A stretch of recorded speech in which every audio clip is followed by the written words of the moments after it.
老公花4000定做的阳光防玻璃，堪比玻璃栈道，人在上面走完全没问题。还没装好就下了一场雨，来考验屋顶会不会漏雨。今天朋友们来帮忙安装，玻璃是1米乘以1米的双层夹胶玻璃，一共定做了50片。我走对吧？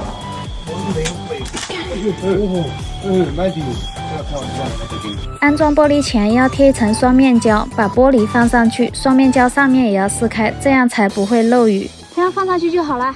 没好要打胶。那你站起来看一下，我看一下。完全没问题，看来这个玻璃质量还是很靠谱的。本来想花2000改造天台花园，现在要花2万了。最边上的框架要先打胶，这样不会漏雨还结实。两边有给它，那边边了，边了，这个是玻璃栈道的那个玻璃吗？是啊，玻璃栈道也是这个，但是它那个更厚。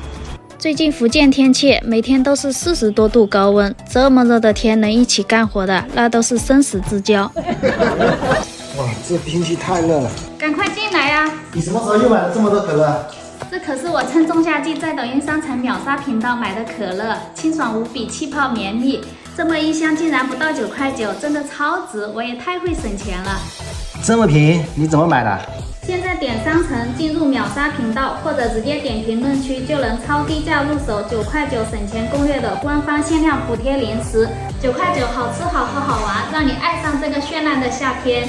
还不知道的，点击评论区，快看这个9块9的省钱攻略，消费观都塌了，链接在就有机会抢我这个同款可乐。那我也去多囤一点，等会拿点上去给他们喝。好，你上去看一下那个会不会烫啊？被烫吗？我操，真的很烫。那上去就跟煎蛋一样，翻过去覆过去的煎。打胶前要先贴美纹纸。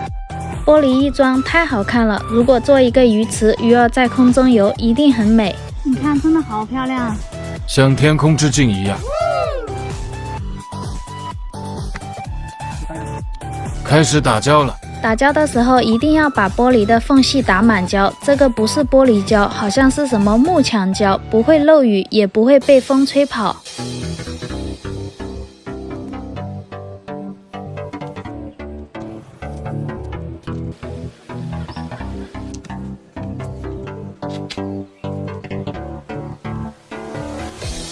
突然变天刮大风，不要下雨啊！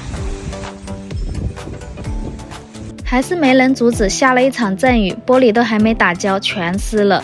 还好没有把玻璃吹走，只能用毛巾把水擦干。玻璃的缝隙用热风枪吹干才能打胶。它就那样子吹一下就干啦。是啊，那个热风枪温度400多度。最后一块玻璃封顶怎么能没有仪式感？封顶大帝。最后把美纹纸全部撕掉，以后傍晚在这天台花园乘凉，看晚霞，看星星，一定很美很美。